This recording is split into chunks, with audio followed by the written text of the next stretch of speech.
So yesterday I did an initial video kind of talking about the whole Spider-Man situation. Spider-Man possibly may not be in the MCU anymore. It sounds like Disney slash Marvel are having issues with coming up to a deal with Sony, all of that type of stuff. I'm gonna give more concrete thoughts this time around. I've been thinking about it a lot and just kind of reading through some of the stuff going on with all of this. So let's go ahead and get into this, and I will give you guys more of my actual, I guess, solidified thoughts about this whole situation. So let me also say this is kind of the article that I'm going to be talking about as well. That this isn't anything finalized. It isn't finalized that Spider-Man isn't going to be in the MCU anymore. That isn't final, okay? The negotiations are still happening right now. You know, it's possible, and it sounds like that this may be something that actually happened, where either Sony or Disney put out the news that there's you know, conflict going on between the two to kind of get the fans talking about it and kind of push the other party in this negotiation to act. I think that it was more so Sony doing it, honestly, than Disney, but I could be completely wrong. So let's go ahead and get into this. Can Spider-Man be saved in the MCU? Sony Disney talks are ongoing. Earlier today it was reported that Marvel Studios was on the verge of losing Spider-Man due to a dispute between Sony and Disney. Basically, Disney wanted 50%, and wanted to do a 50-50 deal with Sony when it came to the financing and the you know, the money that they made back from Spider-Man and stuff. And Sony was like, we're not gonna do that. So, you know, I think that it's gonna work out in the long run, to be completely honest. I don't think that Spider-Man is going to be leaving the MCU or anything. I think that they're gonna work it out, and I think that Spider-Man will still be part of the MCU. I think that's going to be what is going to be happening here. They're gonna come to some sort of negotiation for it, and Spider-Man will still be in some way involved in the MCU. I think that's what's going to be happening.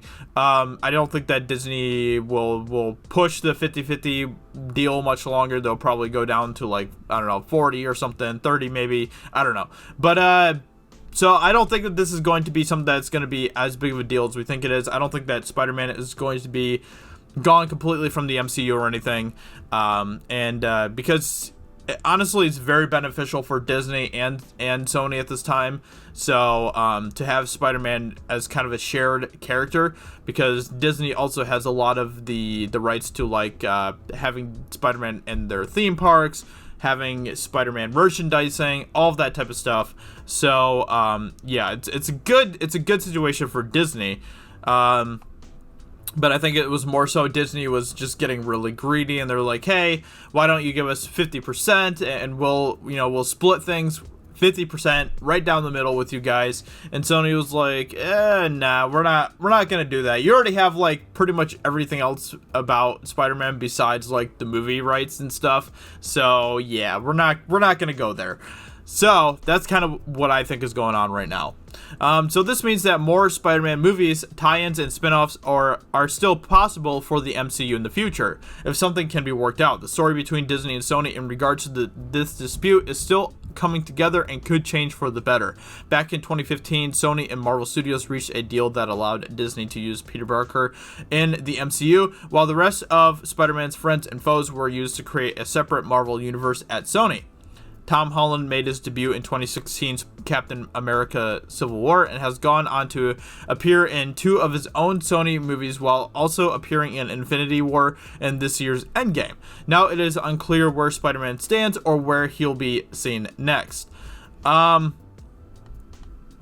yeah, so the negotiations are still ongoing, and like I said, I think that they're going to come to some sort of agreement. I don't think that it's going to be a dramatic separation where, you know, Sony parts ways, Spider-Man no more in the MCU. I don't think that's going to be what is going to be happening, but we will have to wait and see. And Sony really pushed Disney's hand in a way, yesterday by basically putting out a statement saying, yo, Kevin Feige is no longer going to be helping us out and stuff, and that's a huge shame. We want to come to some sort of agreement, but, Kevin Feige has a lot on his plate and stuff, and so they kind of put a little bit more pressure on Disney publicly as well. So I think a lot of this is actually Sony taking control of the situation and putting pressure on Disney. I think this is more, I think the ball is more in Sony's court right now, to be completely honest. And I think that they're handling that very well. So we're going to have to wait and see. We're going to have to wait and see what Disney does in response to this. They probably are a little bit shocked that a studio is kind of more standing up to them. They're probably like, hey, we can do a 50-50 deal, and Sony will do that. Come on, they'll do that. And Sony's like, yeah, we our balls are a little bit bigger than you probably thought they were.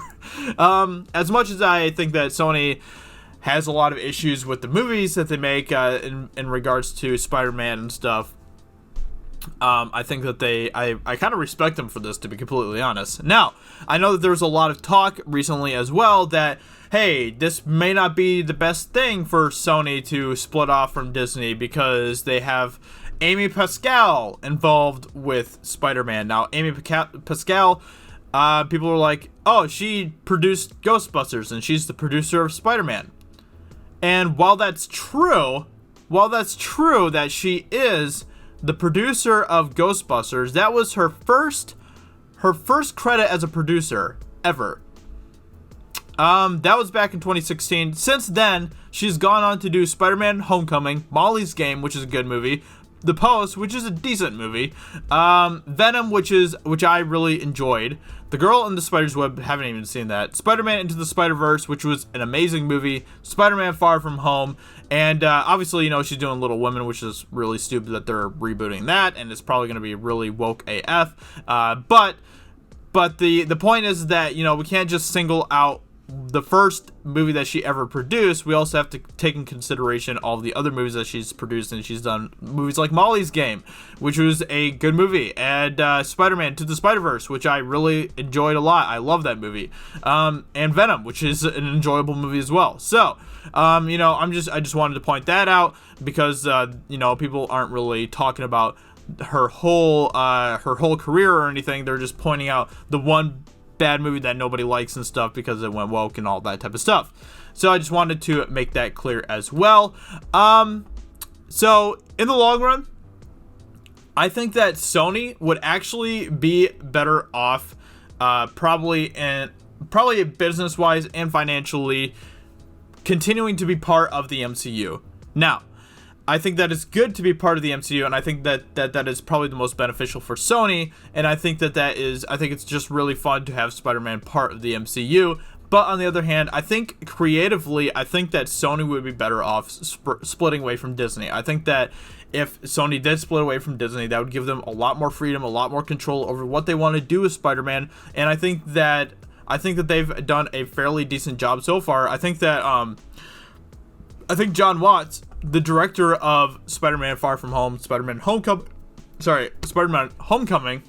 I think that he has done a good job, and I think that he is a pretty capable director when it comes to these movies, and I think that if they did split away from Marvel, I think that Spider-Man would still be in a good place being in his hands. He's going to be directing the next 2 Spider-Man movies as well, so I think that overall, I think Spider-Man will be in good hands, even if Sony splits away from Disney. It's fun having Spider-Man part of the MCU, but I don't think it's going to be detrimental to Spider-Man in the long run if they do end up splitting. But the negotiations are still ongoing, and I'll keep you guys updated on everything going on. So, hope you guys enjoyed this video. If you did, then consider subscribing to the channel and leaving a like on this video. I'd greatly appreciate it. Share this video if you want to as well. Thank you so much for all of your support, and I'll talk to you all very soon in another video. Talk to you later. Bye.